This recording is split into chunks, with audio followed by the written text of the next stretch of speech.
അഖിൽ മാരാറിന് ഇതിലും വലിയൊരു ഊക്ക് വേറെ എവിടുന്ന് എനിക്ക് കിട്ടുമെന്ന് തോന്നില്ല, വേറെ ആർക്കും കൊടുക്കാനും സാധിക്കില്ല എന്താണെന്നല്ലേ.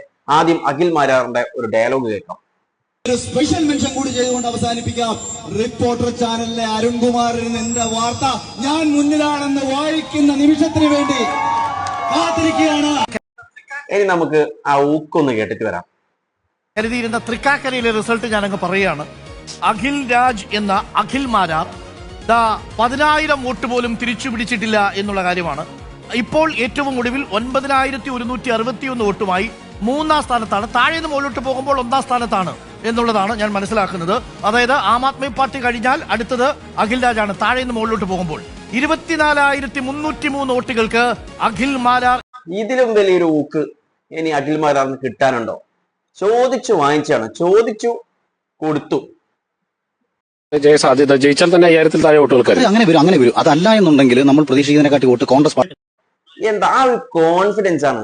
അതായത് 5000 വോട്ടിന് താഴെയായിരിക്കും ജയിക്കുക, അത് ഉറപ്പാണ്. അതായത് പക്ഷെ 5000-ൽ മുകളിലൊന്നും വോട്ടൊന്നും കിട്ടില്ല, അതിൽ താഴെ മാത്രമേ കിട്ടൂ എന്നാണ് പറഞ്ഞിട്ടുള്ളത്. ആ കോൺഫിഡൻസ് ആണ്.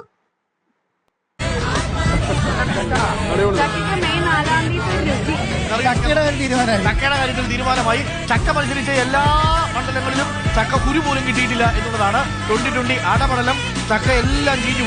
ഇന്ന് പലരും തൂക്കിയെങ്കിലും അരുൺകുമാർ നന്നായിട്ട് അങ്ങോട്ട് തൂക്കിയിട്ടുണ്ട്. എല്ലാവർക്കും നന്നായിട്ട് കൊടുത്തിട്ടുണ്ട്. ചക്ക പോയി ചക്ക കുരു പോലും കിട്ടില്ല എന്നാണ് പറഞ്ഞിട്ടുള്ളത്, കിട്ടിയിട്ടില്ല എന്നാണ് പറഞ്ഞിട്ടുള്ളത്. തോൽവി എന്നൊരു പ്രശ്നമില്ല, ആഘോഷമാണ് പ്രധാനം എന്ന് പറഞ്ഞ് അഖിൽ മാരാർ ഹോസ്പിറ്റലിൽ നിന്ന് ഒരു വീഡിയോ ചെയ്തിട്ടുണ്ട്. നമുക്ക് അതൊന്ന് കാണാം. റിസൾട്ടൊക്കെ ആഘോഷിക്കും, ഞങ്ങൾ ആഘോഷിച്ചുകൊണ്ടിരിക്കുക. കേരളത്തിലെ എല്ലാ ആഘോഷ ടീമുകൾക്കും ഹാപ്പി ആഘോഷം. ആശുപത്രിയിൽ അപ്പൊ ആഘോഷിക്കും. ആഘോഷവും സങ്കടമല്ലല്ലോ, സന്തോഷല്ലേ. സന്തോഷമൊക്കെ പറയുന്നതിന് മുമ്പ് ആ കണ്ണിലുള്ള ആ കണ്ണീരൊന്ന് ഒപ്പിക്കളഞ്ഞിട്ട് പറഞ്ഞു കഴിഞ്ഞാൽ ഞങ്ങൾ കുറച്ചും കൂടി വിശ്വസിച്ചാണ്. ഇനി നമുക്ക് റോബിൻ സാറിന്റെ ഒരു കാര്യം കാണാം. നോട്ട് ചെയ്തോ, കേരളത്തിൽ ഈ വരുന്ന ഇലക്ഷൻ ഇമ്പാക്ട് ഉണ്ടാക്കാൻ വേണ്ടി ചിഹ്നമാണ്. ബിഗ് ബോസ് താരം 1141 വോട്ടുമായിട്ട് 3ാം സ്ഥാനത്താണ് എന്നാണ്. എനിക്ക് ചിരി വന്നത് മൂപ്പരുടെ ചിരി കണ്ടിട്ട് കേട്ടോ, അല്ലാണ്ട് ഞാൻ ചിരിച്ചല്ല. എനിക്ക് ആ ചിരി കണ്ടിട്ട് ചിരി വന്നു. എന്ത് പറയാനാണ്. ഇനി നമുക്ക് ഒരാളുടെ കുറച്ച് തള്ളൊക്കെ കേൾക്കാം. അതായത് സ്വന്തം അച്ഛൻ പറഞ്ഞിട്ടുണ്ട്, സ്വന്തം അച്ഛൻ കളിയാക്കിയിട്ടുണ്ട്, എന്നിട്ട് പോലും മനസ്സിലായിട്ടില്ല. രാത്രി ഭക്ഷണം കഴിക്കാൻ വേണ്ടിയിട്ട് പാർട്ടിക്കാരുടെ കൂടെ പോയിട്ടാണ് വരുന്നത്. അപ്പൊ അതിലൊരാള് വേഗം കഴിക്കട്ടെ, MLA കഴിച്ചിട്ട് പോട്ടെ ആദ്യം. MLA-യോ? ഞങ്ങളുടെയൊക്കെ MLA ആണ്. എല്ലാരും വിളിക്കണതേ അങ്ങനെയാണ്. ഇപ്പം അവര് ഉറപ്പിച്ചു കഴിഞ്ഞു. നമ്മൾ അങ്ങോട്ട് സ്നേഹം കൊടുത്താൽ നമുക്ക് തിരിച്ചു. MLA-യോ? ആരാത്? MLA. ശരിയാണ്, മണ്ഡലം ലഭിക്കാത്ത ആള് MLA. കൃത്യമാണ്. നാട്ടുകാർ വിളിച്ചാൽ നാട്ടുകാർ കുറ്റം പറയാൻ പറ്റില്ല. ഇങ്ങോട്ട് സ്നേഹം കിട്ടും. ഞാൻ സ്നേഹത്തോടു കൂടി ഓരോ സമയം പ്രചരണത്തിൽ ഓരോരുത്തരോടും പെരുമാറുന്നത് കൊണ്ട് അവരെനിക്ക് അത്രയും ആത്മവിശ്വാസം തരുന്നു. അവരെന്റെ ഒപ്പം നിൽക്കുന്നു.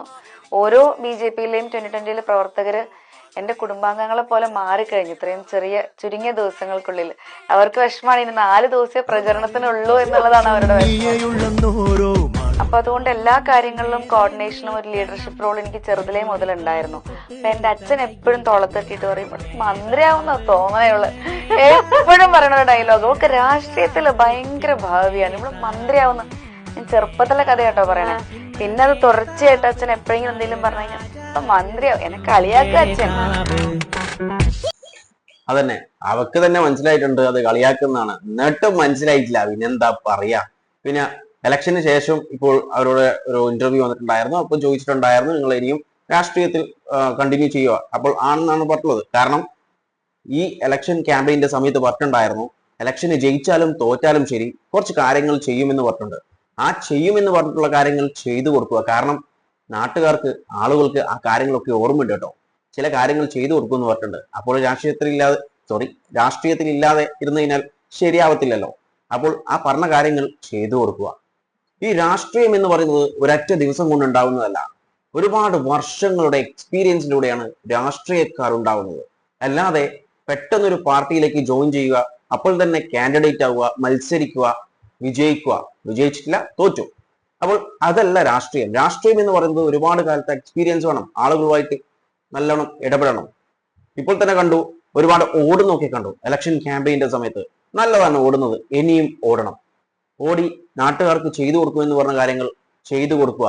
പാർട്ടുണ്ടായിരുന്നു, ജയിച്ചാലും ഇല്ലെങ്കിലും ചെയ്തു കൊടുക്കുമെന്ന് പറഞ്ഞ ചില കാര്യങ്ങളുണ്ട്. അതങ്ങ് ചെയ്തു കൊടുക്കുക.